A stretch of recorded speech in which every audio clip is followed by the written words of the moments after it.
اہل ایمان نے ایمان دین کے ساتھ وابستہ ہے، اور 3 چیزیں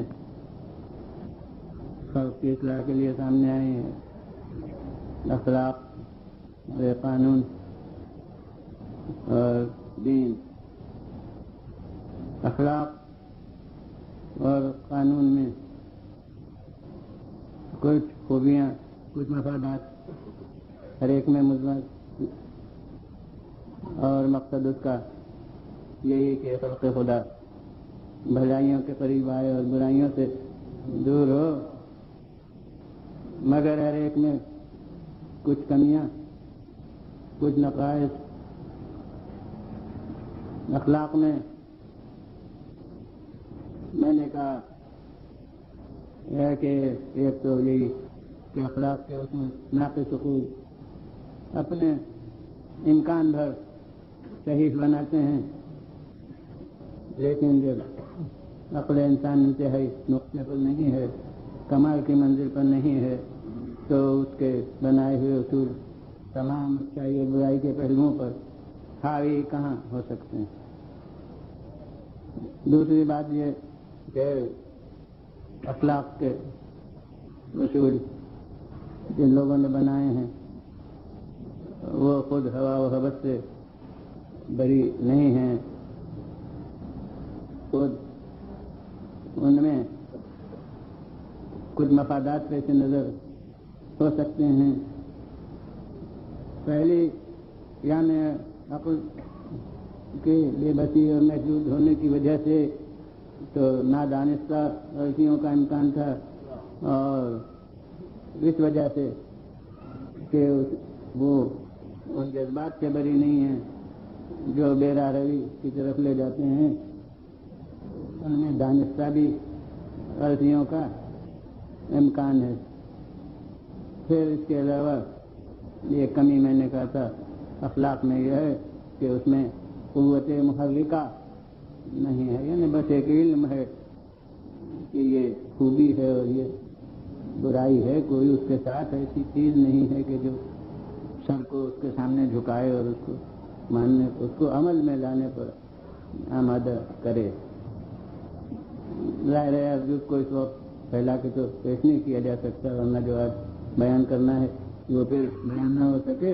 بہرحال چونکہ مجھے یقین ہے کہ آج کی مجلس میں بہت سے ایسے افراد ہیں جن کو مسلسل آنے کا موقع نہیں ملا ہوگا، اس لیے مجمل طور سے موضوع کا خلاصہ عرض کروں۔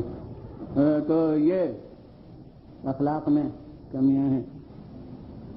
اور چوتھی چیز یہ کہ اخلاق کے معلمین خود اپنے اصول کا نمونہ بن کے پیش نہیں ہو سکتے، یعنی وہ خود اس منزل پر نہیں ہیں جو اصول انہوں نے دنیا کے سامنے پیش کیے ہیں۔ اب ان میں سے کچھ برائیاں، کچھ کمیاں جو تھیں وہ قانون میں بھی ہیں، یعنی وہ نقائص مشترک ہیں اخلاق اور قانون میں۔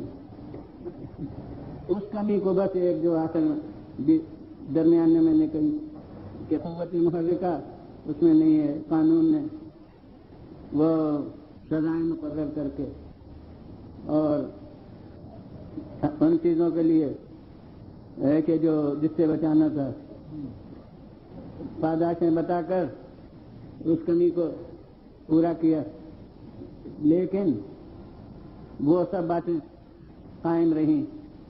ایک یہ کہ قانون بھی محدود عقل والے بنا رہے ہیں، اس لیے تمام پہلوؤں پر ان کی نظر جاتی نہیں ہے، اسی بنا پر برابر نظر ثانی ہوتی ہے، برابر اس کو پھر ہر دفعہ اکثر نو مرتب کیا جاتا ہے تاکہ وہ نقائص جو پہلی دفعہ رہ گئے تھے وہ دوسری دفعہ دور ہو سکیں۔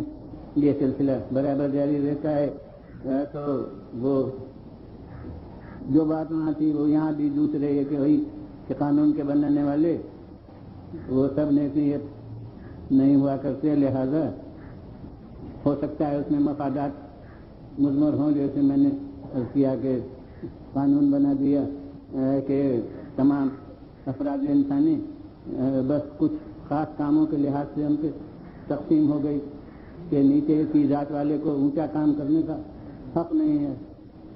اس طرح سے مستقل طور سے پیام بلندی ایک طبقے کے لیے ہو گیا، پیام پستی ایک طبقے ہو گیا. کسی ملک والوں نے رنگت کے لحاظ سے تقسیم کر دی کہ ایک رنگ والوں کو وہ حق نہیں ہے جو دوسرے رنگ والوں کو حق ہے. تو قانون کے ذریعے سے جو اپنا مطلب تھا، جو اپنا مفاد تھا، اسے پورا کیا. تیسرا نقص قانون میں یہ ہے کہ وہ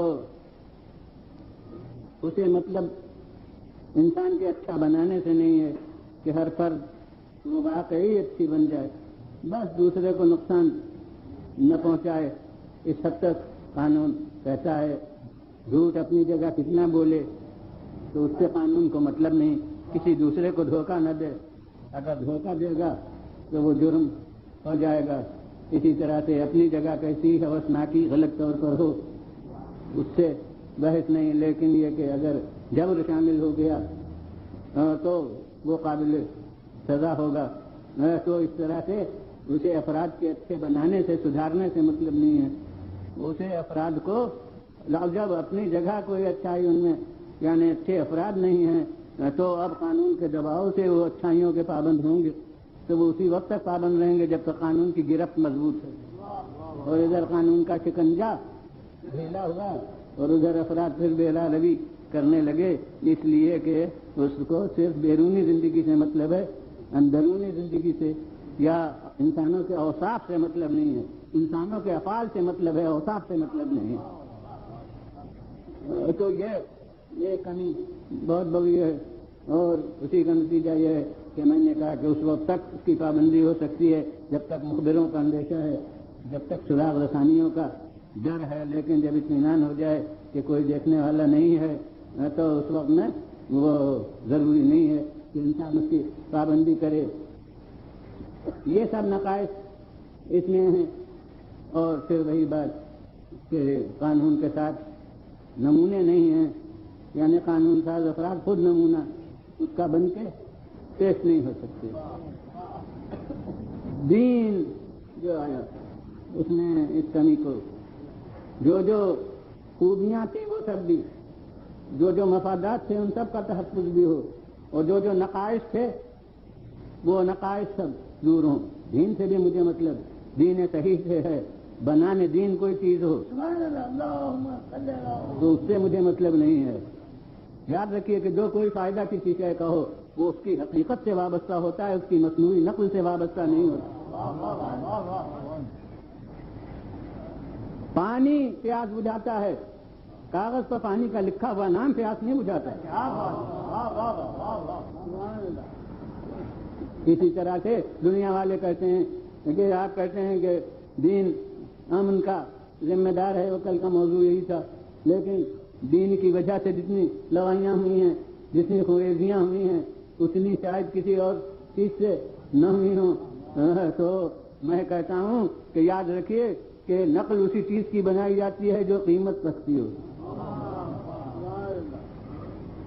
مجھے معلوم ہے کہ شراب بہت سے پیاسوں کو اپنی چمک دمک سے دھوکہ دیتا ہے، لیکن شراب نے آپ کو رحمت و مشقت میں ڈال دیا تو اس کی وجہ سے پانی فنا کرنے کے قابل نہیں ہوگا.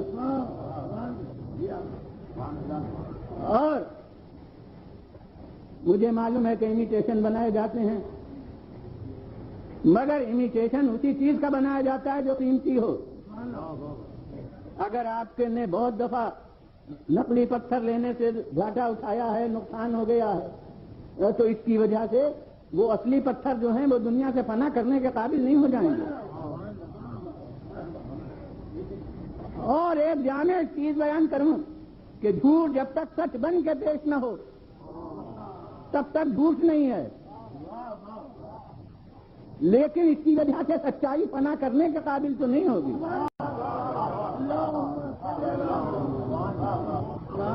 اسی طرح اگر بنام دین فسادات میں ہے، اگر بنام دین بے رحمیاں ہوئی ہیں، بنا میں دین تفریقے پڑے ہیں، تو اس سے اصل دین جو ہے وہ فنا کرنے کے قابل نہیں ہوگا۔ اگر نگاہ نے غلط چیز کو یاقوت سمجھ کے لے لیا ہے تو یاقوت کو کوسنے نہ دیجیے، اپنی نگاہ کو کوسنے دیجیے کہ دھوکہ کھایا۔ اسی طرح بنا میں دین اگر آپ غلط نتائج کو اختیار کریں اور مشاہدہ کریں اور خود بھی اس میں پڑ جائیں اور مصیبت اٹھائیں تو اس کی وجہ سے اصل دین جو ہے اس کے اوپر تو فرق نہیں آئے گا۔ اگر آپ کو دھوکہ ہوا ہے تو کوشش کیجئے کہ نگاہ امتیاز میں قوت پیدا ہو۔ اسی طرح اگر غلط دین کے نعرے سے آپ کبھی گمراہی میں پڑے ہیں تو بصیرت کو اپنی قوت دیجیے تاکہ صحیح دین کا اور غلط دین کا احساس ہو سکے۔ اسی لیے تحقیق واجب ہے، اسی لیے سنی سنائی باتوں پر کسی کے کہنے پر عمل نہیں ہے، بلکہ خود دیکھنے کی ضرورت ہے کہ یہ سچی بات ہے یا جھوٹی بات ہے، یہ راستہ صحیح ہے یا راستہ غلط ہے۔ تو اگر تحقیق مذہب وہ سچے راستے کو بتائے تو پھر آپ کا فریضہ یہ ہوگا کہ اس سچائی کے راستے کو اختیار کیجیے، کہ جس کو آپ سچا سمجھتے ہیں اس میں دیکھیے کہ وہ خطرے تو نہیں۔ تو حقیقت میں آپ کہیے کہ دنیا والے جو دین کے خلاف باتیں کہتے ہیں کہ ایک دین ہوتا ہے تو اختیار بھی کر لیتے، دین تو اتنے زیادہ ہیں، اب آدمی اس جھگڑے میں کیوں پڑے؟ میں کہتا ہوں کہ اگر آپ کا یہ اصول ہو کہ جب کوئی دوراہا آئے تو گھر واپس آ جایا کیجیے،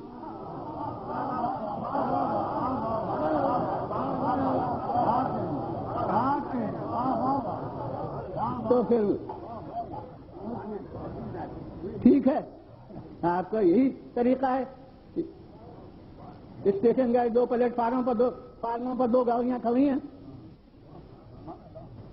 کہنے کہ ایک گاڑی ہوتی تو بیٹھ بھی جاتے، اب دو گاڑیاں ہیں تو کون اس جھگڑے میں پڑے؟ لہذا واپس چلے جائیں۔ ہر شعبے زندگی میں پابند ہوجیے، بچہ بیمار ہو تو کہتے کہ شہر میں ایک ڈاکٹر ہوتا تو خیر علاج کر بھی لیتے، اب اتنے ڈاکٹر ہیں اور کوئی کسی کو اچھا کہہ رہا ہے، کوئی کسی کو اچھا کہہ رہا ہے، تو بلا سے مر جائے میں اس جھگڑے میں نہیں پڑتا۔ اور پھر اب کسی چیز میں تخصیص تو نہیں رہے گی، لباس سب ایک پہنتے ہوتے تو خیر کچھ پہن لیتے، لیکن اب اتنے قسم کے لباس ہیں تو کون اس جھگڑے میں پڑے؟ لہذا لباس فطرت بہتر ہے۔ ترقی یافتہ دور میں کچھ ہیں جماعتیں اور تو وہ آپ اس بنا پر اس اصول کے پابند ہوجیے تو پھر اب وہ تو آسان ہے لباس سے آزاد ہو جانا، لیکن غذائیں سب یکساں کب کھاتے ہیں؟ ایک کوئی غذا پسند کرتا ہے، ایک کوئی غذا پسند کرتا ہے، تو آپ کہیے کہ اس جھگڑے میں کیوں پڑوں؟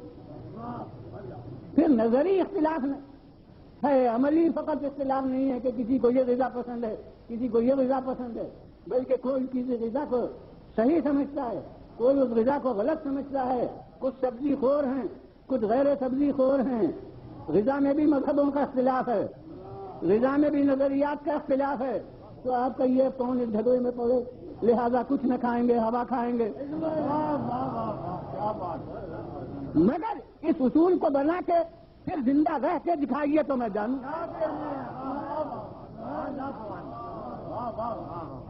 تو لاکھ بہت سی غذائیں ہیں، آپ خود غور کیجیے کہ کون غذا آپ کے لیے مناسب ہے، کون غیر مناسب ہے، کون آپ کے لیے خوشگوار ہے، کون آپ کے لیے ناگوار ہے۔ آپ اس غذا کو اختیار کیجیے۔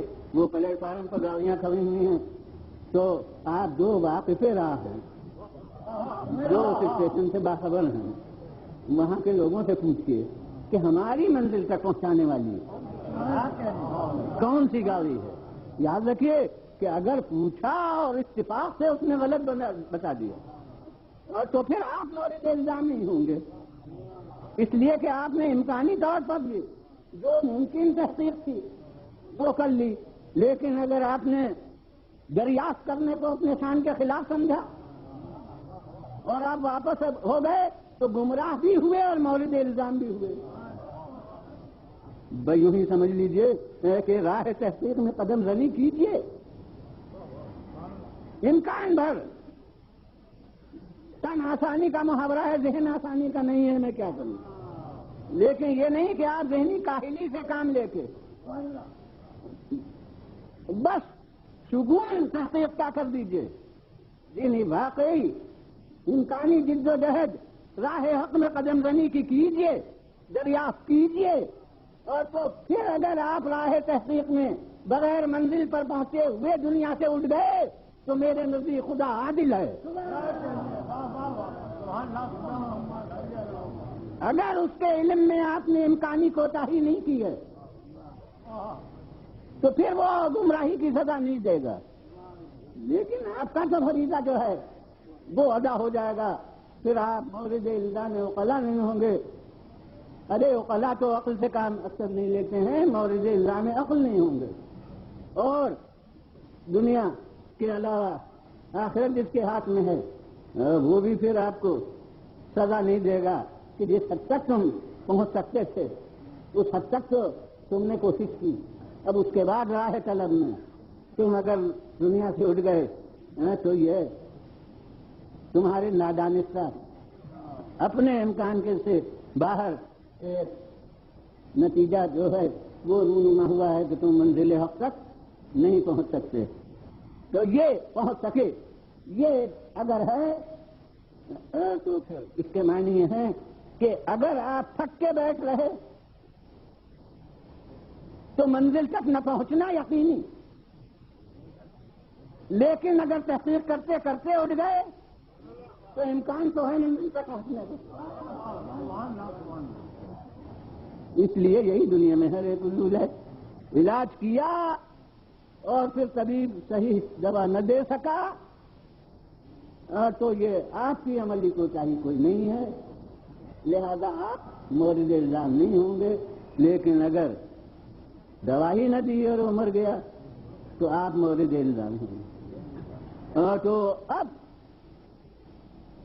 انسان کے لیے بہرحال راہ حق میں پہنچنے کے لیے ایک رہنما خود ذاتی طور سے عقل کو قرار دیا کہ عقل سے سمجھو، اس کے بعد سہارا دیا باہر سے معلمین نے، جو باتیں عقل نہیں سمجھ سکتی تھی ان میں ان کا کام ہے بتانا، اور جو باتیں عقل سمجھ سکتی تھی مگر روایات قدیمہ کے بوجھ کی وجہ سے آنکھیں نہیں کھلتی تھیں، تقلید آبا و اجداد کی وجہ سے سمجھ میں نہیں آتا تھا، تو وہاں ان معلمین نے یہ کام کیا کہ عقل کے فیصلے کی دبی ہوئی چنگاری کو اوہام کے خاکستر سے نکال کر آنکھوں کے سامنے پیش کر دیا۔ اسے حضرت امیر المومنین علی ابن ابی طالب علیہ السلام نے انبیاء و مرسلین کے فرائض ان کے کارنامے کو بیان کرتے ہوئے اپنے بلیغ انداز میں ارشاد فرمایا ہے کہ لیثیروا دفائن العقول، خالق نے ان کو بھیجا تاکہ عقل کے دفینے، یعنی زمین کی تہوں میں جو دولت ہوتی ہے وہ نقلی فیصلوں کے دفینوں کو، جس کے اوپر انبار ہے کتنا، اس سب انبار کو توہمات و تقلیدات کے ہٹا کر اور اسے ابھار کے دنیا کے سامنے پیش کریں۔ اس لیے حقیقی عقل اور ان کے تعلیم کا کبھی ٹکراؤ نہیں ہوتا، وہ ناقص عقلیں ہیں جن کے فیصلوں سے ٹکراؤ ہوتا ہے، یہ عقل میں نہیں آتا، عقل میں آتا نہیں، یہ نہیں کہ خلاف عقل ہے، یہ عقل میں نہ آنا اس کی کوتاہی کی وجہ سے ہے کہ جو اس ذات میں، اس شخص میں وہ عقل کامل درجے پر نہیں ہے، اس بنا پر عقل میں نہیں آتا، ورنہ وہ رہنما جو تھے ان کا ہر فیصلہ صحیح، اور عقل اگر بالکل خالص عقل ہو تو وہی کہے گی جو ان کا حکم ہے۔ اس کو یوں کہا گیا کہ کلما حکم بہ العقل حکم بہ الشرع وکل ما حکم بہ الشرع حکم بہ العقل.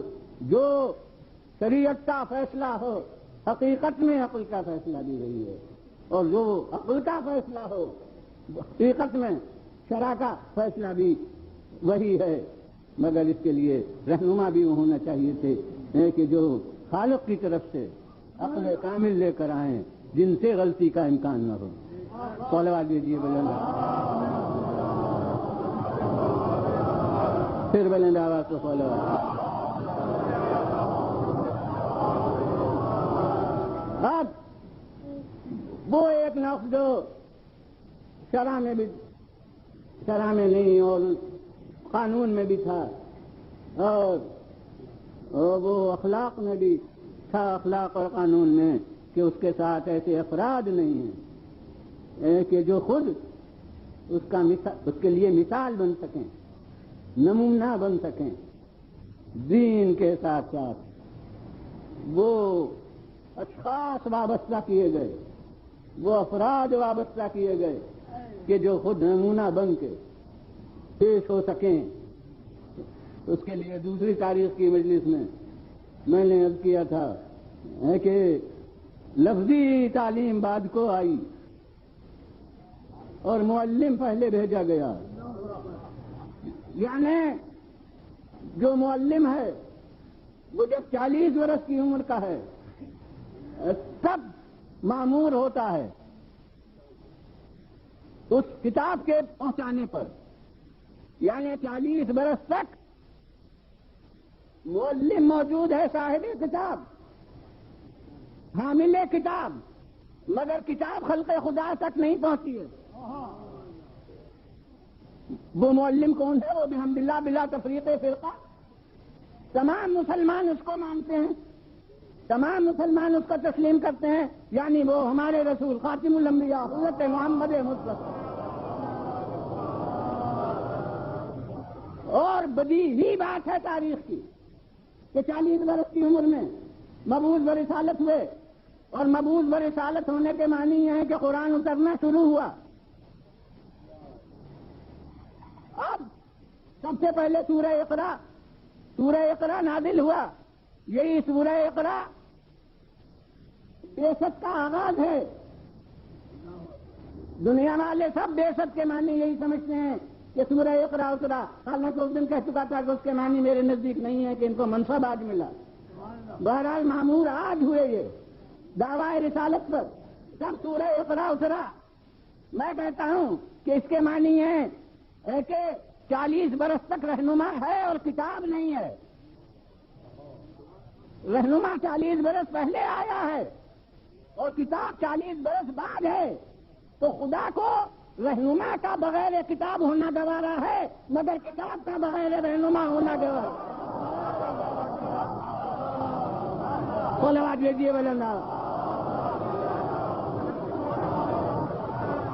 پھر بلند آواز سے صلوات دیجیے.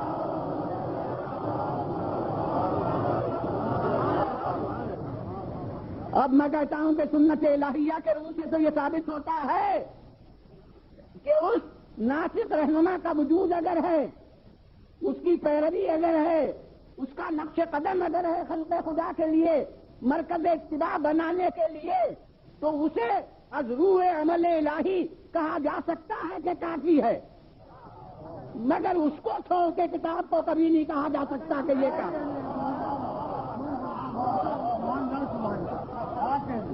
صلوات دیجیے بلند،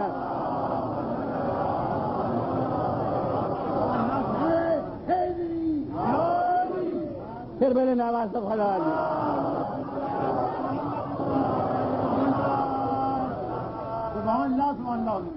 اور میں کہتا ہوں کہ اب تو کتاب کو کافی کہنا خود کتاب کے خلاف ہے،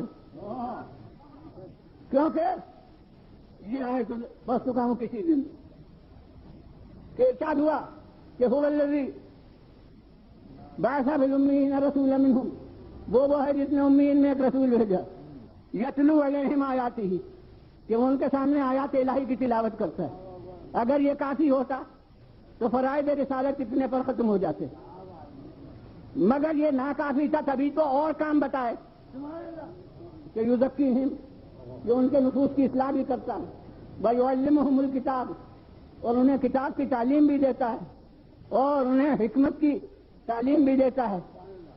اب دنیا نے اس کو جس زبان میں اس دور میں کہا ہے، اور دنیا اس پر بڑے بڑے ضخیم کتابیں لکھی گئی ہیں کہ ماخذ دین کے لیے کتاب کافی ہے، سنت کی ضرورت نہیں، بس کتاب ہونا چاہیے، سنت اس کے ساتھ۔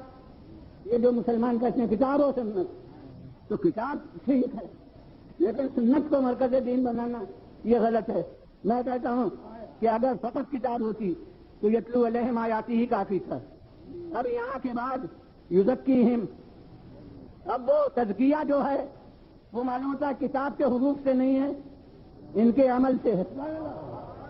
اب تعلیم کتاب جو ہے وہ الفاظ قرآن جن کی تلاوت ہو گئی وہ تو کتاب ہے، اور جن الفاظ میں یہ تعلیم دیں گے وہ اب سنت ہے، کتاب نہیں ہے۔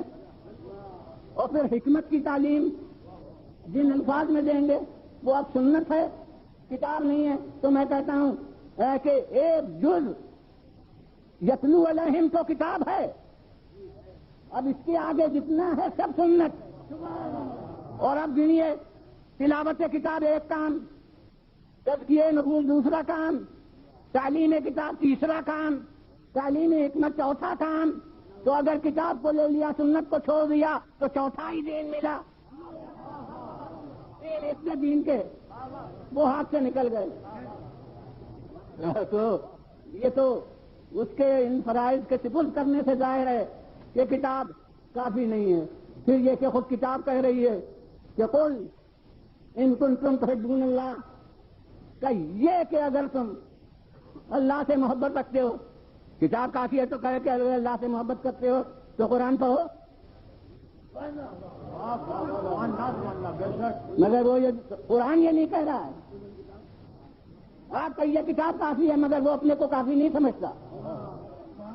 قرآن کہہ رہا ہے کہ کہیے کہ اگر تم اللہ سے محبت رکھتے ہو تو میرے نقش قدم پر چلو۔ معلوم ہوتا ہے اب کیونکہ قدم کی بات ہے اور وہاں قرآن کی بات ہے تو کسی کے جذبہ عقیدت کو ٹھیس لگے گی۔ میں کہہ دیتا ہوں کہ ذرا باہر معلوم ہوگا، مگر کیونکہ حضور قرآن حقیقت ہے تو کیا کروں کہ جو ان کے نقش قدم میں ہے وہ قرآن میں نہیں ہے۔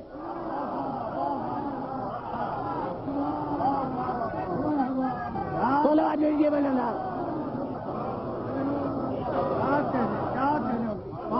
ارے قرآن میں ہے مگر اس طرح کے وہی جان سکتے ہیں، وہی سمجھ سکتے ہیں، ہمیں قرآن میں وہ نظر نہیں آئے گا جو ان کے نقش قدم میں ہے۔ اور اب یہ جملہ اس دن کہہ چکا ہوں کہ اگر قرآن کو حفظ کر لیں، عمر بھر وظیفہ پڑھتے رہیں، قل ان کنتم تحبون اللہ فاتبعونی، قل ان کنتم تحبون اللہ فاتبعونی، اس کا ذکر بنا لیا، وظیفہ پڑھتے رہے، لوگ کہتے ہیں بے سمجھے قرآن سے کیا فائدہ، جی سمجھ کے تو یہ ترجمہ اس کا اردو میں کہیے کہ اگر تم اللہ سے محبت رکھتے ہو تو میرے نقش قدم پر چلو، اس کو دہرائیے۔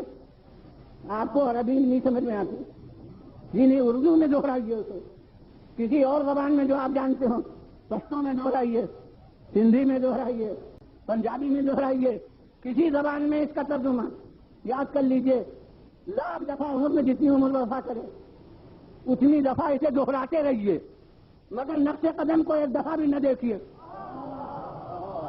تو بتائیے یہ آیت یا اس کا ترجمہ منزل تک پہنچائے گا؟ لیکن اگر قرآن کے حکم سے ایک دفعہ اس پیغام کو سن کے نقش قدم پر نظر جما دی تو پھر عالم محویت میں چاہے ان لفظوں کو بھول بھی جائیں مگر نقش قدم منزل تک پہنچا دے۔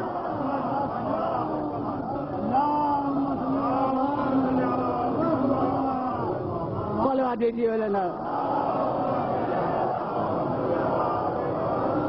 پھر بولنا آواز سے بولوا۔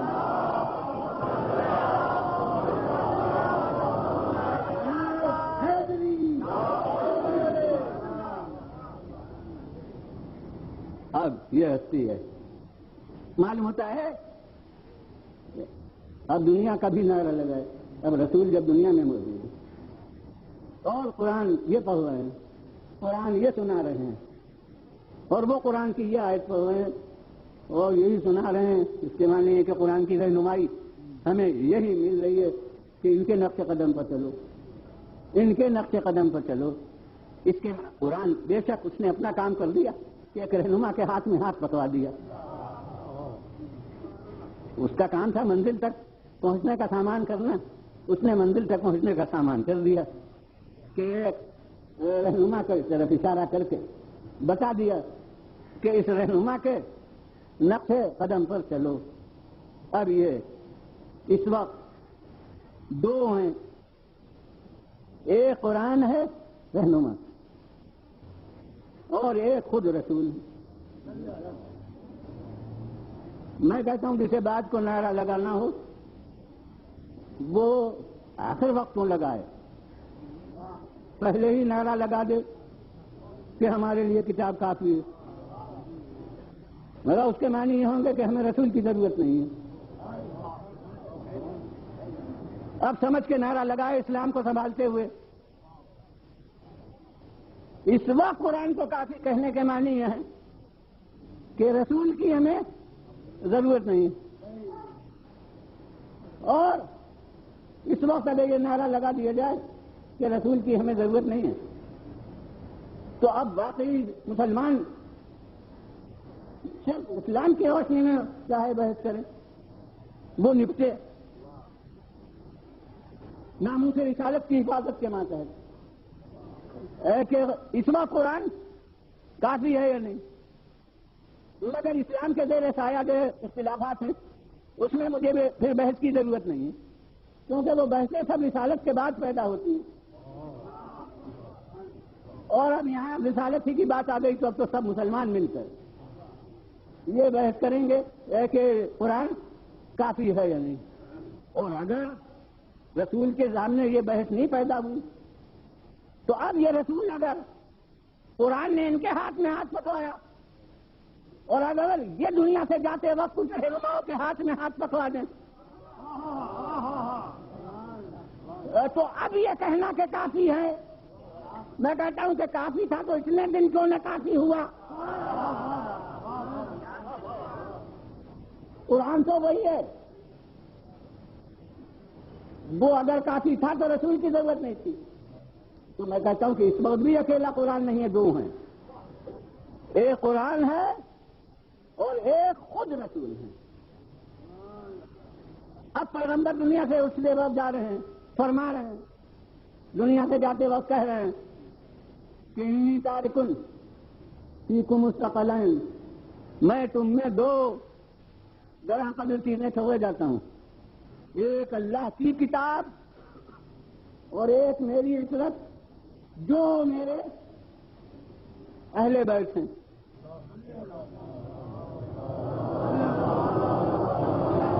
میں کہتا ہوں دنیا ذرا غور کرے عقل کی آنکھوں سے کہ یہ پیغمبر قاصد اعلان کیا ہے، کس کے لیے ہے؟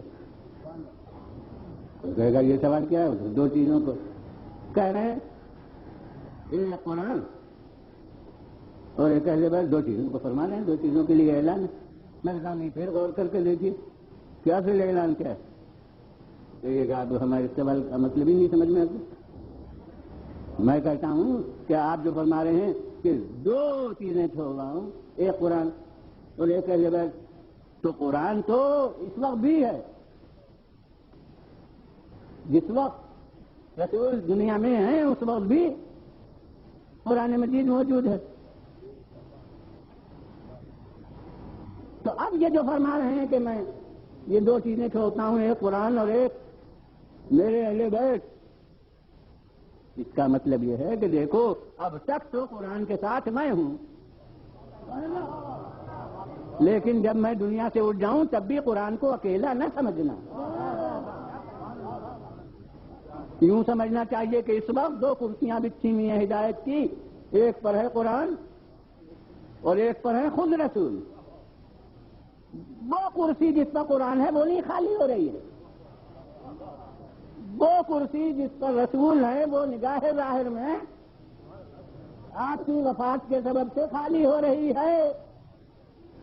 تو رسول فرما رہے ہیں کہ میرے بعد یہ دو ہیں، یعنی اب بھی اس کرسی کو خالی نہ سمجھنا.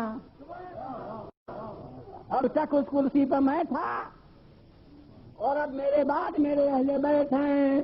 اب دنیا سے میرا سوال یہ ہے کہ غور کیجئے کہ اب رسول کی جگہ پر کون ہوا؟ قرآن تو اپنی جگہ پر ہے. رسول فرما رہے ہیں کہ اب تک میں تھا، یعنی قرآن اب بھی کافی نہ تھا، اور میرے بعد یہ ہے، میرے اہل بیت ہیں. اب نہ کہنا کہ قرآن کافی ہے، نہیں، جیسے قرآن تھا اور میں تھا، اب قرآن ہے اور یہ میرے اہل بیت ہیں.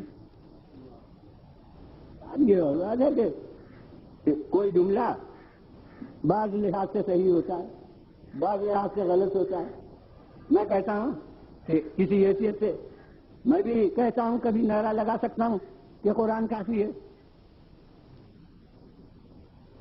مگر ہر چیز کا کافی ہونا اس کی جنس میں ہوتا ہے. میں نے صبح کو چائے پی، سب میرے میزبان جانتے ہیں کہ ایک پیالی سے زیادہ نہیں پیتا. میں نے ایک پیالی پی لی چائے، اب کسی نے دوسری پیالی بڑھائی، میں نے کہا کافی ہے. اب دوپہر کا وقت آیا تو کھانا بھی غائب ہو جائے کہ وہ تو آپ نے کہا تھا کافی ہے. اب سونے کا وقت آئے تو بستر بھی نہ ہو کیونکہ آپ نے کہا تھا کافی ہے. کافی کہنا مصیبت ہو گیا. تو یاد رکھیے کہ بے شک چائے کافی تھی، مگر اس کے معنی یہ تھے کہ اب اور چائے کی ضرورت نہیں ہے. یہ معنی نہیں تھے کہ کھانے کی بھی ضرورت نہیں ہے، یہ معنی نہیں تھے کہ اب اوڑھنے کی بھی ضرورت نہیں ہے. تو اسی طرح میں بھی کہتا ہوں کہ قرآن کافی ہے، یعنی اب توریت کی ضرورت نہیں ہے، انجیل کی ضرورت نہیں ہے، کسی آپ سے بنائی ہوئی کتاب کی ضرورت نہیں ہے، مگر یہ کہ ناطق رہنما کی ضرورت نہیں ہے، مثال عمل کی ضرورت نہیں ہے. یہ نو اس وقت کافی تھا نا.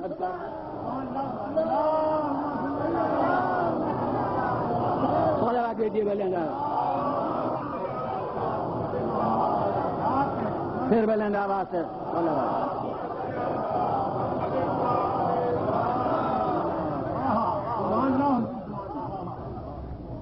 اب پیغمبر خدا صلی اللہ علیہ وآلہ وسلم یہ فرما رہے ہیں کہ میں دو چیزیں چھوڑے جاتا ہوں. یعنی ابھی تک تو فرد ہے، فرد ایک ہوتی ہے، وہ جتنی بھی عمر اس کی اللہ کی طرف سے ہو اتنی عمر جب ہو جائے گی پوری تو سامنے سے تمہارے ہٹ جائے گی. لیکن اب یہ ایک سلسلہ ہے. اب اہل بیت نام کسی ایک آدمی کا نہیں ہے، فطرت نام کسی ایک آدمی کا نہیں ہے، یہ ایک سلسلہ ہے. مگر ان میں سے ہر ایک اس معیار پر ہونا چاہیے جو قرآن کا ساتھی بن سکے. اور اس کے وصف کو یوں کر دیا کہ لن یفترقا، ان میں کبھی تفریقہ نہیں ہوگا. اور اس کی تشریح ایک دن کر چکا کہ یہ ایک معنی بھی ہیں کہ یہ نہیں ہو سکتا کہ قرآن کسی طرف لے جائے اور یہ کسی طرف لے جائیں. مقام رہنمائی میں تفریق نہیں ہو سکتی، اور یہ بھی نہیں ہو سکتا کہ قرآن رہے اور اس سلسلے کی کوئی فرد نہ رہے. جب تک قرآن ہے اس وقت تک یہ افراد ہیں. اور میں کہتا ہوں کہ اس سلسلے سے متعارف بنانا فریضہ رسالت تھا. کیوں؟ اس لیے کہ ان کی رسالت اگر فقط اپنی زندگی بھر کے لیے ہوتی تو دنیا کو لاوارث چھوڑ کے چلے جاتے. میرا کام اپنی زندگی بھر ہدایت کرنا تھا، وہ میں کر چکا. اب مجھے کیا مطلب؟ مگر یہ اس وقت ہوتا کہ جب پیغمبر کی رسالت 3 حیاتی ہوتی، یعنی بس اس زندگی بھر کے لیے آپ رسول ہوتے. لیکن یہ تو ہر نقطۂ نظر کا مسلمان ماننے پر مجبور ہے کہ رسول کی رسالت اس عمر سے وابستہ نہ تھی. اس کے معنی ہے کہ ایک عمر رسول ہے بحیثیت بشر اور ایک عمر رسول ہے بحیثیت رسول. وہ عمر جو بحیثیت بشر ہے وہ تو کل جمع 63 برس اور 62 کے بعد پھر 23 برس. اور وہ عمر جو بحیثیت رسول ہے وہ تا قیامت.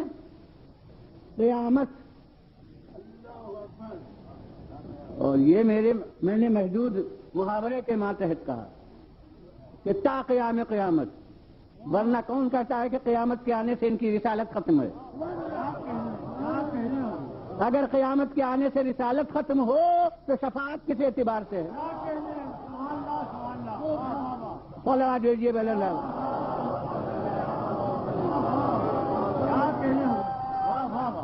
تو جس کی لامحدود رسالت ہے اس کا کام بس اس زندگی سے وابستہ نہیں ہے جو اس ساری دنیا میں لوگوں کی نگاہوں کے سامنے ہے۔ اس کا کام تو تا قیامت ہے، یعنی خلق خدا کی اب یہاں تا قیامت کہہ رہا ہوں کیونکہ ہدایت یافتہ لوگ جن کا کام ہے ہدایت حاصل کرنا وہ قیامت کی تک ہیں، لہذا یہاں تا قیامت سمجھ کے کہہ رہا ہوں کہ ان کا کام قیامت تک ہے۔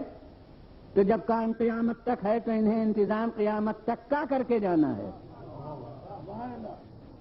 اگر یہ جانا بھی چاہیں فرض محال کے طور پر تو مسلمانوں کو دامن پکڑ کے پوچھنے کا حق ہے کہ اپنے بعد کا انتظام بھی تو بتا جائیے کہ آپ کے بعد کیا ہوگا۔ تو معلوم ہوتا ہے کہ اگر کوئی ضعیف روایت بھی نہ بتائے کہ مسلمانوں نے پوچھا تو یہی دلیل ہے کہ انہوں نے بتایا۔ اگر بتاتے نا تو مسلمان پوچھتے کم، وہ بتانا دلیل ہے، نہ پوچھنا دلیل ہے کہ آپ نے بتایا۔ تو اب بتایا تو دنیا بتائے کیا بتایا، یا جو میں بتاؤں اسے مان لیں۔ تو کبھی تو بلا فصل جو تھا اس کا نام لے لے کر بتایا، کبھی قیامت تک جو سلسلہ تھا اس کا نام لے کر صلوات دیجیے بلند پھر بلند آواز سے صلوات۔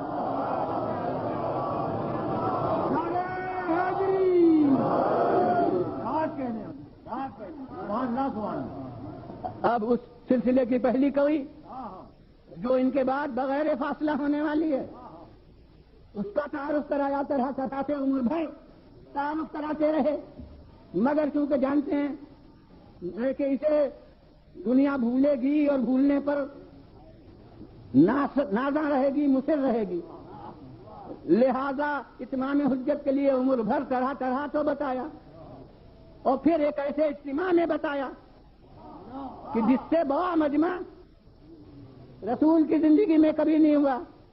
اب آج وہ تاریخ تو ہے نہیں اور محفل غدیر نہیں ہے، مصائب کی مجلس ہے، اس لیے تفصیل سے تو سے عرض نہیں کرنا ہے، مگر میں کہتا ہوں یہ متفقہ تاریخی حکایت ہے کہ غدیر خم میں جتنے بڑے اجتماع میں پیغمبر کا خطبہ ہوا ہے، اتنے بڑے اجتماع میں عمر بھر میں رسول نے کوئی خطبہ نہیں پڑھا ہے۔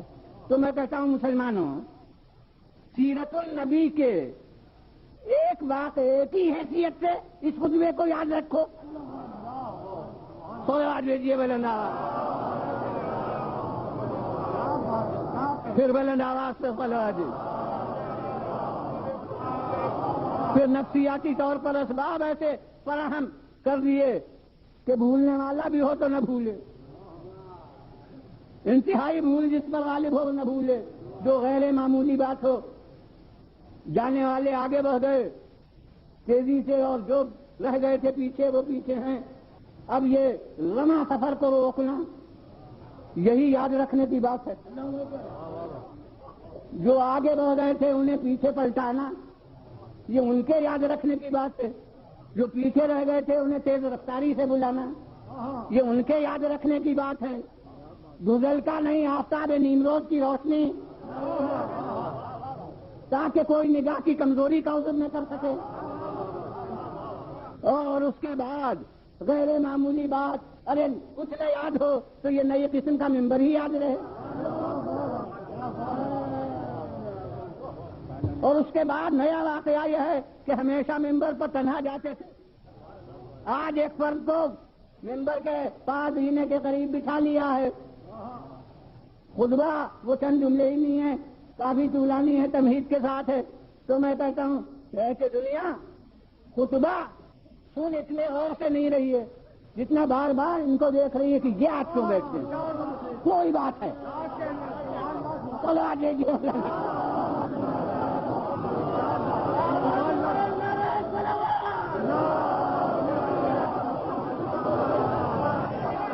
آواز سے بولا یعنی سن کم رہے ہیں، نفسیاتی طور پر چہرہ زیادہ دیکھ رہے ہیں، یعنی جس نیت سے بھی ہو یہ عبادت بہت خلوص قلب سے یاد ہو رہی ہے. یہ کیوں بیٹھے ہیں، یہ کیوں بیٹھے ہیں؟ اور اب جب وقت آیا اور وہ جملے فرمائیں گے تو کیا کیا؟ جس مقصد سے بٹھا رکھا تھا اے کہ اب ہاتھوں پر بلند کیا. ارے بچپن میں ہاتھوں پر بلند کیا ہی کرتے تھے، مگر آج ہاتھوں کو بلند کیا. اور میں کہتا ہوں اے کہ دنیا اور رسول کی قوت کو دیکھے کہ جو خیبر کے در کو سنبھال چکا ہے اسے آج رسول سنبھالے ہوئے.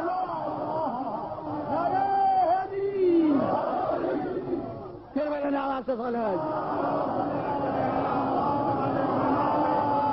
پھر بلند آواز سے بولو.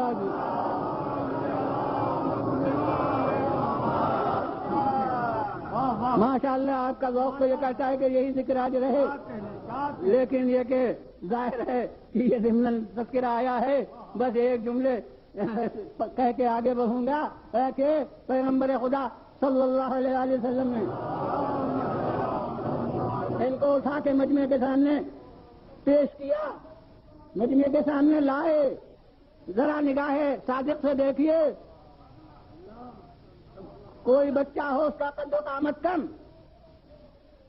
اس کا قد و قامت مختصر، تو وہ اتنے ہی حصے کو جسم کے چھپائے گا. لیکن پوری عمر کے ایک انسان کو کوئی بلند کرے تو اس کے معنی یہ ہے کہ خود پورا اس حجاب میں آ گیا. میں کہتا ہوں کہ نور حجاب نور میں ہے. بولا دیجیے بلند آواز، پھر بلند آواز تو پھیلوا دیجیے. اور پھیلا کے بات کرنے کا وقت نہیں ہے. میں کہتا ہوں کہ رسول جو کچھ مقصد ہے بغیر لفظوں کے عمل دکھا رہے ہیں. ہر شخص جس میں فہم ہو، جس میں سمجھ ہو، وہ اس عمل رسول سے دنیا مفہوم سمجھ لے. رسول دکھا رہے ہیں، خود پیچھے ہیں، ایک آگے ہے. مطلب یہ ہے کہ جب میں نہ ہوں تو یہ ہے. بولا دیجیے بلند.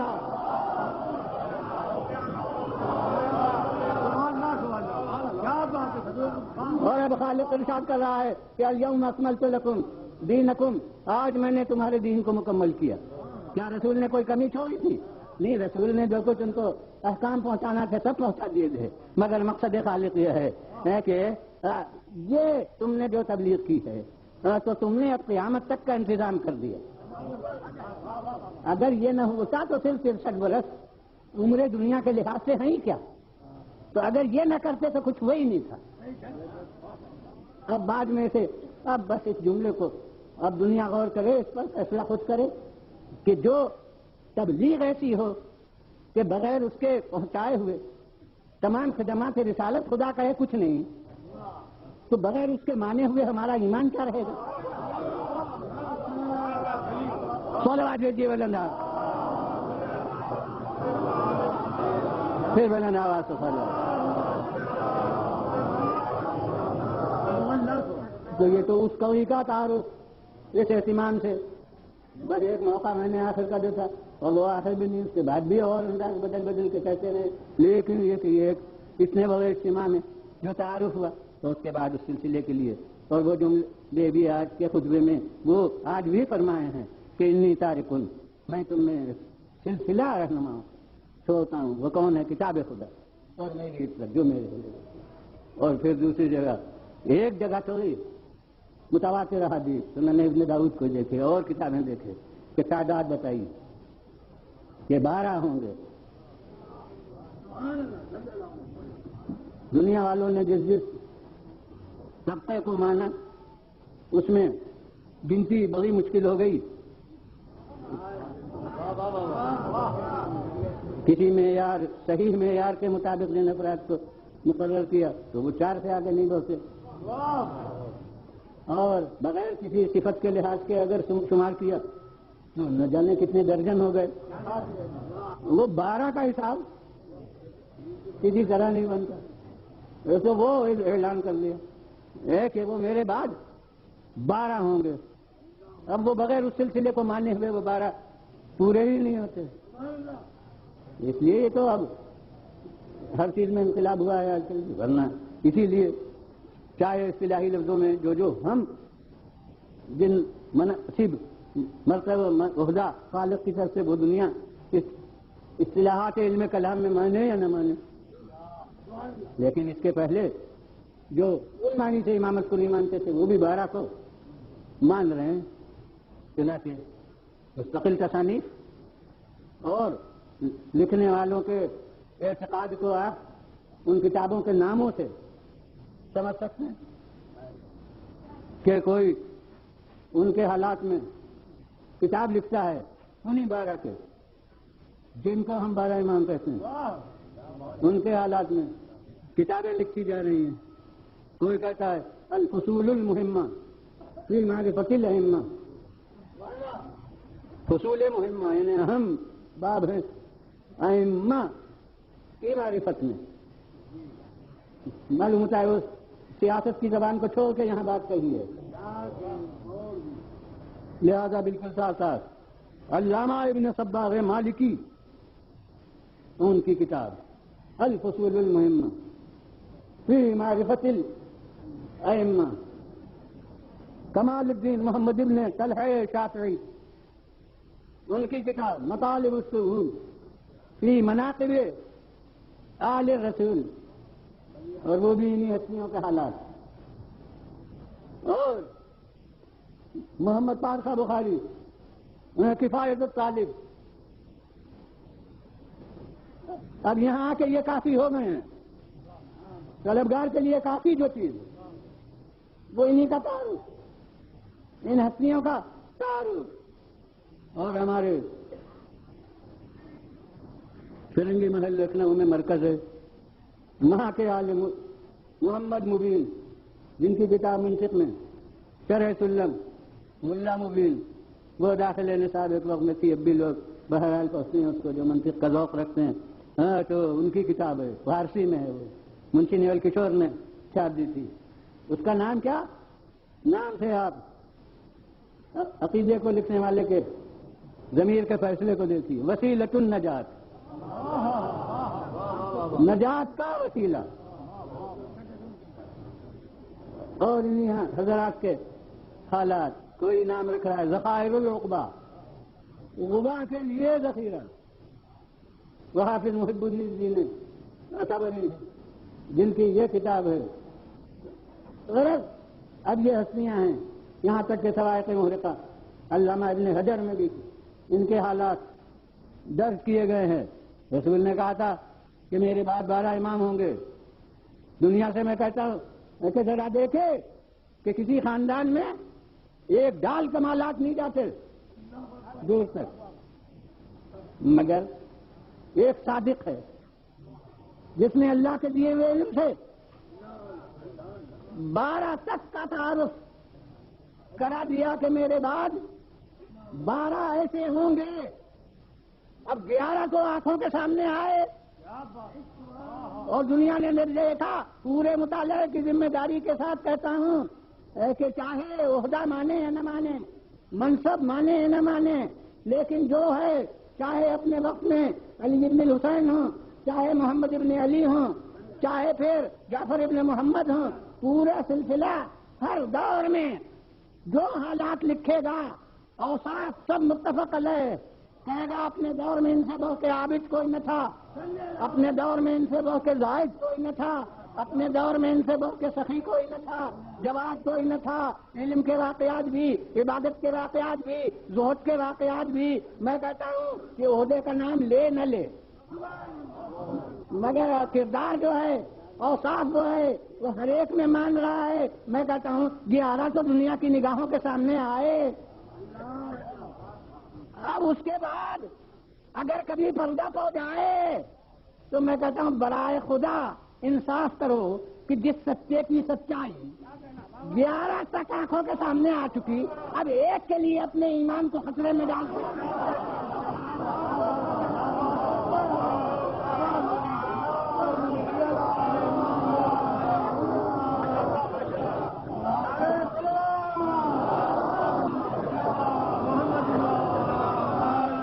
بلند آواز سے فالو پھر فالو آ جی بلند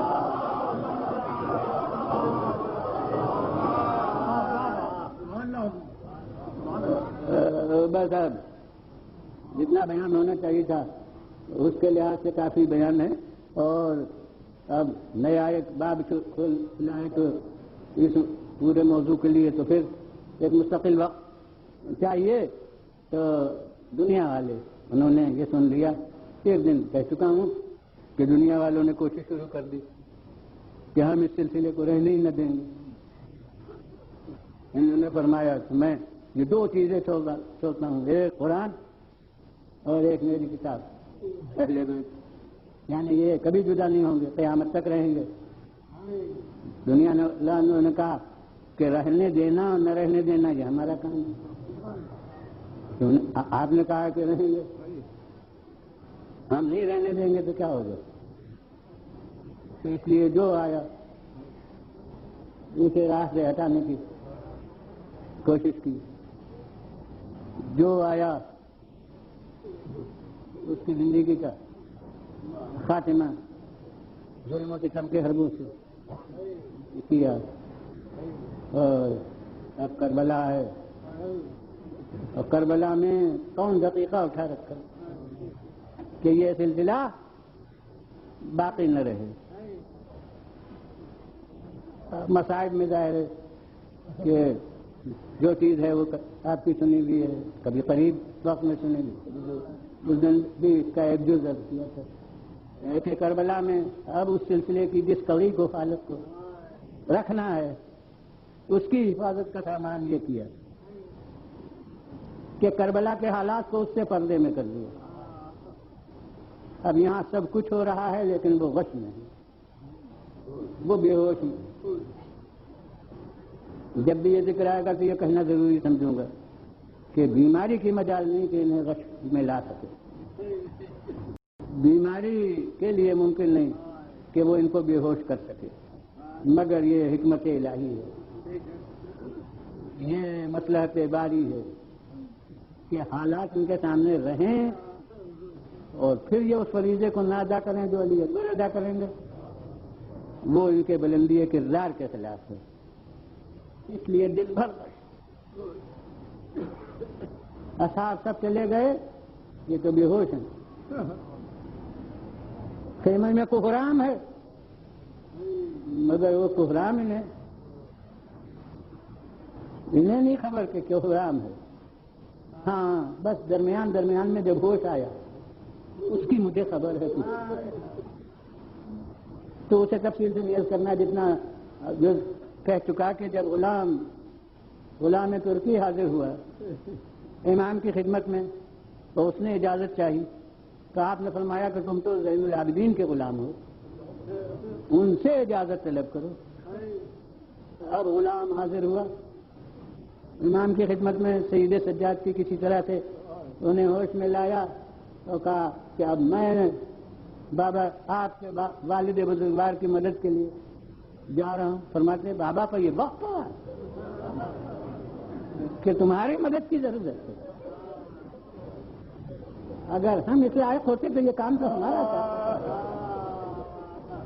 ماشاء اللہ عزکم اللہ. یہ جو درد کر چکا ہوں اس لیے سرسری طور سے عرض کر رہا ہوں کہ فرماتے ہیں کہ اب ہم تو اس عالم میں ہیں، لہذا تم میری طرف سے جا کے میرے بابا کی نصرت کرو. اتنی ہی عزت افزائی بہت تھی، لیکن جب وہ میدان جہاد میں گیا تو بیویوں سے کہا ذرا قناعت میرے سامنے سے ہٹا دیجیے کہ میں اپنے غلام کا جہاد دیکھوں. لیجیے ادھر اس نے صدا دی کہ مولا میری خبر لیجیے. اور یہ امام ہے، ان کی سیرت ہے کہ کسی نے آواز دی ہو تو مولا فوراً لاش پر گئے ہیں. جو حضرات زیارت کے شرف سے شرفیاب ہو چکے ہیں وہ آنکھوں سے دیکھ چکے ہیں، جو نہیں گئے ہیں خداوند عالم ان کو یہ سعادت نصیب کرے کہ خیمگاہ سے مقتل کتنی دور ہے۔ مجاہد ہوتا تھا وہاں اور امام ہوتے تھے خیموں کے پاس، اور اس 3 دن کی بھوک پیاس میں، اس عرب کے آفتاب کی تیز دھوپ میں، اور امام جاتے تھے اس کی لاش پہ۔ یہ نہیں تھا کہ کسی کے لیے کہیں کہ عباس تم چلے جاؤ، کسی کے لیے کہیں کہ علی اکبر تم چلے جاؤ۔ خدا کی قسم ان میں سے کوئی بھی کسی کی لاش پر چلا جاتا تو اس کے فخر کے لیے کافی تھا، لیکن امام کے لیے کہاں ممکن تھا کہ حبیب کی لاش پر خود جائیں اور جون کی لاش پر کسی اور کو بھیج دیں؟ نہیں، جو حبیب ابن مظاہر کی لاش پر گیا وہی جون کی لاش پر بھی جائے گا۔ اور اب جون کا حال تو اس عشرے میں نے پڑھا نہیں، مگر مجھے تو بربنائے واقعہ یہ ملتا ہے کہ گئے تو ہر لاش پر، لیکن بخدا جون کے ساتھ جو برتاؤ کیا وہ تو کسی کے ساتھ نہیں کیا۔ ارے گھوڑے سے اترے، اپنا رخسارہ جون کے رخسارے پر رکھ لیا۔ ماشاء اللہ، اجرکم علی اللہ۔ اسی طرح غلام ترکی نے سزا دی، امام اس کے لاش پر گئے اور بس سجاد غش کھا کے پھر بستر پر گر گئے۔ اور اب دوبارہ جب امام نے صدائے استغاثہ بلند کی، یہاں تک اس دن 5 محرم کو عرض کیا تھا کہ صدائے استغاثہ بلند کی، اما من ناصر ینصرنی، کوئی ہے جو میری مدد کرے؟ تو کئی دفعہ استغاثہ کیا، صدائے استغاثہ بلند کی، اور استغاثے کا ایک خاص اثر تھا۔ اس استغاثے کی آواز زین العابدین کے کان میں گئی، اور امام جانتے تھے کہ میرے استغاثے کا اثر یہ ہے، اس لیے استغاثہ تھا میدان میں اور نگاہ تھی در خیمہ پر۔ اور وہاں سید الساجدین رخ سے آنکھ کھولی، کہا میرے بابا کی آواز آ رہی ہے۔ اور زینب کبریٰ کیا کہیں، یہاں ہے تو تمہارے بابا کی آواز۔ فرماتے ہیں لائیے میری تلوار لائیے، میں نصرت ادھر کروں گا۔ جناب زینب کہتی ہیں ارے تم میں اتنی طاقت، تمہارے نہیں، میرا تو کام ہے، میرا تو فرض ہے، لیجیے تلوار لا کے دے دیتی ہیں۔ کھڑے ہوتے ہیں، اتنی طاقت نہیں ہے کہ ہاتھ سے تلوار اٹھائیں، تلوار زمین پر خط دیتی جاتی ہے، مگر در خیمہ تک پہنچ جاتے ہیں اور مولا پکار کے کہتے ہیں زینب، زین العابدین کو آنے نہ دینا۔ حسین کے حکم سے زینب کے ہاتھوں میں اتنی طاقت آتی ہے کہ بیٹے کو بھتیجے کو لے جا کے اور پھر بستر پر ڈال دیتے ہیں، پھر غش آ جاتے ہیں۔ ہاں یہاں تک کر کیا تھا، ارباب عذاب وقت سخت سے سخت ہو رہا ہے۔ اب وہ موقع آیا ہے جب امام رخصت آخر کے لیے در خیمہ پر تشریف لائے ہیں، اور لازمت للہ عام پریشانی کے وقت میں روزمرہ کے فرائض نظر انداز ہو جاتے ہیں، مگر یہ کربلا ہے، یہ فقط مرقع مصائب نہیں ہے، یہ تعلیمات اسلامی کا عملی مجسمہ بھی ہے، وہ درسگاہ بھی ہے اس عالم میں۔ اور وہ رسول کی سیرت جو کل عرض کر چکا کہ در فاطمہ پر جا کے سلام کرتے تھے، اب حسین اس عالم میں اپنے نانا کی اس سیرت کو پورا کر رہے ہیں۔ خیام حسینی میں کون ہے جو حسین سے چھوٹا نہ ہو؟ جیسے وہاں کا تھا ہر حیثیت سے چھوٹا، ویسے ہی جتنے ہیں خیمے کے اندر وہ سب حسین سے چھوٹے ہیں، مگر در خیمہ پر کھڑے ہوتے ہیں، پکارتے ہیں السلام علیک یا زینب۔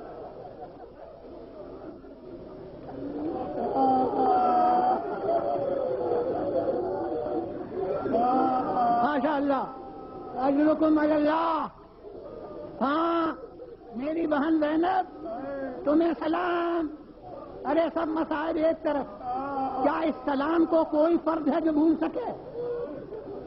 فرماتے ہیں السلام علیک یا ام کلثوم، اے چھوٹی بہن ام کلثوم تمہیں بھی سلام۔ لیجیے بہنوں کو سلام ہو گیا۔ اس کے بعد فرماتے ہیں السلام علیک یا رباب، ارے رباب تمہیں سلام ہو۔ لیجیے مادر علی اصغر پر سلام ہو گیا۔ السلام علیک یا لیلا، ارے ام لیلا تمہیں سلام ہو، لیجیے کوئل جوان علی اکبر، کبھی پیغمبر کی والدہ کو سلام ہو گیا، فرماتے ہیں السلام علیک یا سکینہ، السلام علیک یا رقیہ یا فاطمہ، بیٹیوں کو سلام ہو گیا۔ اس کے بعد فرماتے ہیں السلام علیک علی اللواتی قتل ازواجہن واولادہن فی نصرتی، ارے تم کو سلام ہو اے وہ بیویوں جن کے شوہر، جن کی اولاد میری نصرت میں کام آئی ہے۔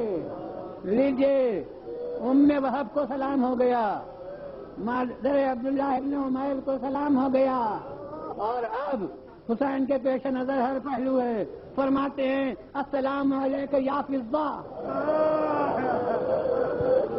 ارے میری مادر گرامی کی کنیز تمہیں بھی سلام قبول ہو۔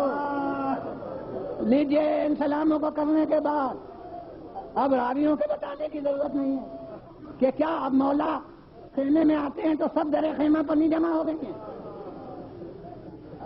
ارے مسلسل آواز حسین کی آتی رہی، اب جتنی فردیں ہیں سب سمٹ کے تمام اہل حرم سمٹ کے درے خیمہ پر آ گئے، اور مولا اب داخل ہوتے ہیں اور فرماتے ہیں میرا فرزند زین العابدین کس عالم میں ہے؟ حضرت زینب کہتی ہیں ارے آپ کیا دریافت ہمارے عمر پورے دن بھر غش میں رہا ہے، تمام دن بے ہوش ہے، فرماتے ہیں اب تو مجھے کچھ باتیں کرنا ہے۔ لیجیے آئے جہاں زین العابدین غش میں ہیں، بے ہوش ہیں، فرماتے ہیں یا علی یا علی، ان کا نام تو علی ہے ہی، ایک دفعہ آنکھ کھولی چاہا اٹھیں، فرمایا نہیں نہیں تم میں ایسی حالت نہیں، اب میں جا رہا ہوں۔ پھر کہا کہ پھوپھی میری تلوار لائیے، مگر اب تو خود موجود تھے، خود امام تشریف فرما تھے، فرمایا نہیں نہیں تمہارا جہاد دوسرا ہے۔ اب کتابوں میں لفظیں آتی ہیں، اس کی حقیقت ہم نہیں سمجھ سکتے، آتا ہے کہ سنتے بھی آپ رہے ہوں گے اسرار امامت تعلیم کے ابو کیوں کر ہوتے تھے وہ کیا ہوتے تھے، اس کو ہم سمجھ نہیں سکتے، مگر یہ بھی فرمایا ہے کہ اب یہ سب تمہارے حوالے ہیں، اب تمہارا جہاد ہے، اب یہ منزل تمہیں سر کرنا ہے، اور بس ارباب اعضاء سب سلام آپ سن چکے۔ ایک روایت کے مطابق اسی کے ساتھ یہ بھی فرمایا تھا کہ جب قید خانہ شام سے چھوٹ کے مدینے جانا تو ہمارے دوستوں کو، ہمارے شیعوں کو ہمارا سلام کہہ دینا اور کہنا کہ تمہارا امام 3 دن کا پیاسا دنیا سے اٹھ گیا ہے، ماشاءاللہ حکم اللہ۔ اب امام تشریف لے گئے، حکم امام سے زین العابدین پھر بستر پر جو لیٹے پھر غش آ گیا، بس اب کب ہوش آیا ہے اسے ابھی نہیں عرض کروں گا، یہاں سب کچھ ہو چکا مگر اب آنکھیں نہیں کھلتی، اب غش میں ہیں، کیا کیا ہو گیا، اب مولا میدان جہاد میں گئے ہیں، بس میری مجال تھوڑی اب ہے، ہمت بھی نہیں ہے اور مجال بھی نہیں ہے کہ میں اس قیامت خیز شہادت کی منزل کو عرض کر سکوں، مگر میں کہتا ہوں مولا ارے تلوار اب اٹھائی ہے، جب 72 داغ سینے پر کھا چکے، جہاد حسینی کا لطف تو یہ تھا کہ مولا جب آگے بڑھتے عباس دانی طرف ہوتے، علی اکبر بائیں طرف ہوتے، یا فضیلت کے لحاظ سے ترتیب بدل لیجئے تمام اصحاب پسے پشت ہوتے، اس وقت میں کہتا ہوں تاریخ کربلا کیوں کر لکھی جاتی، یہ مجھے نہیں معلوم، مگر مولا اب تلوار اٹھائی ہے، جب کمر شکستہ ہو چکی عباس کے جانے سے، اب تلوار اٹھائی ہے جب آنکھوں کی بصارت علی اکبر لے جا چکے، لیکن اب دنیا کی تاریخ ہے کہ وہ دنیا جو علی کے جہاد کو دیکھ چکی تھی، وہ دنیا جو جنگ خیبر اور جنگ خندق اور پھر آخر میں جمل و صفین سب جگہ شیر خدا کی شجاعت کو دیکھ چکی تھی، مگر علامہ ابن ابی الحدید معتزلی لکھتے ہیں کہ کربلا سے پہلے مقام شجاعت میں علی کا نام لیا جاتا تھا، مگر کربلا کے بعد جب شجاعت کا ذکر ہوتا ہے تو پھر حسین کا نام لیا جاتا ہے۔ ان حالات میں جنگ کی جہاد کیا جتنی ممکن، میں سمجھتا ہوں کہ عالم اسباب میں طاقت تھی، میں ہرگز نہیں مان سکتا اگر قوت امامت سے جہاد ہوتا تو پھر کوئی زخم جسم پر نہیں آ سکتا۔ معلوم ہوتا ہے کہ تمام حالات میں وہ جتنی بھی بشری طاقت ہو سکتی تھی اس کے مقابل اس کے لحاظ سے جہاد تھا، اور یہ جہاد بھی آئین شریعت کے تحفظ کے لیے ایک جہاد تھا۔ یہ اسلام میں بے بسی کے ساتھ اپنے کو سپرد کرنا ظلم کے یہ نہیں ہے، تو جتنی حد تک طاقت وفا کر سکتی تھی اس حد تک جہاد کیا، اور اس کے بعد اب وہ منزل آئی جب فریضے کے حدود ختم ہو گئے، اب آئین کے حدود ختم ہو گئے، اب کیا ہوا؟ بس آخری منزل ہے کہ اب راکب جوش رسول پشت فرس پر نہیں ہے، اب زمینیں کربلا پر ہے اور انصار اب کوئی نہیں ہے۔ ہم نے کربلا کے انسانوں کی یاد نہیں قائم کی ہے، جو بھی کوئی مولا کے کام آئے اس کی یاد قائم کی ہے۔ حبیب ابن مظاہر جا چکے، مسلم ابن اوسجا جا چکے، بریر حمدانی جا چکے، جتنے انصار ہیں سب جا چکے۔ اب مولا کی مدد کون کرے؟ آخری مدد جو کی ہے وہ اس باوفا گھوڑے نے کی ہے۔ وہ کون؟ ذوالجناح۔ عرب میں عرب کی فراست مشہور ہے، گھوڑے کی فراست، اسی کی وجہ سے نام فرس ہوا ہے کہ اس نے ادھر دیکھا ادھر دیکھا۔ اگر اب بات ہوتے تو ان سے جا کے اشارہ کرو، اگر ام کلثوم ہوتی، زینب ہوتی، روایتیں آپ سنا کرتے ہوں گے، مگر میں کہتا ہوں کوئی میدان میں ہوتا تو اسے ضرورت در خیمہ پر جانے کی نہ تھی، مگر وہ تو بیویاں جہاں حسین بٹھا گئے تھے وہاں سب بیویاں بیٹھی رہیں، تو اس حسب باوفا نے آخر میں جو کام کیا وہ یہ کہ پیشانی خون حسین سے رنگین کی اور سیدھا در خیمہ پر گیا اور ایک آواز بلند کی۔ سنا کرتے ہیں آپ، نتیجے پر غور نہیں کرتے۔ اب بھی دروازے پر کوئی بوا نہیں آیا، سکینہ دروازے پر آئی، دیکھا باغیں کٹی ہوئی، زین ڈھلا ہوا، جا بجا تیر پہ بس، تمام جسم خون سے رنگین، خیمے کے اندر گئی، سارے بے بابا میرے شہید ہو گئے، ارے میرے بابا قتل ہو گئے، یہ قیامت سے خبر آ گئی، مگر بیویوں نے قدم باہر نہیں نکالا، حسین بٹھا گئے، اور بس ایک جملہ آپ کے لیے کافی ہے، میں کہتا ہوں اگر وہ کوئی بیوی باہر قدم نکالتی تو خیموں میں آگ نہ لگائی جاتی، یہ تو وہیں بیٹھی رہیں، اسے اس لیے آخر میں آگ لے کے خیموں کے پاس آ گئے۔ اور اب آخری دفعہ سید سجاد کو کب ہوش آیا؟ جب پھوپھی سامنے کھڑی ہے، اے بیٹا خیموں میں آگ لگی ہے، اب تم بتاؤ جل کے مر جائیں یا خیموں سے باہر نکلیں؟ اور اب یہ اپنی زبان سے کہتے ہیں کہ بس اب خیموں سے نکلیے، اور اب وہ بیویاں جن کی ماں کا جنازہ رات کو اٹھا تھا، وہ روزے روشن میں اس طرح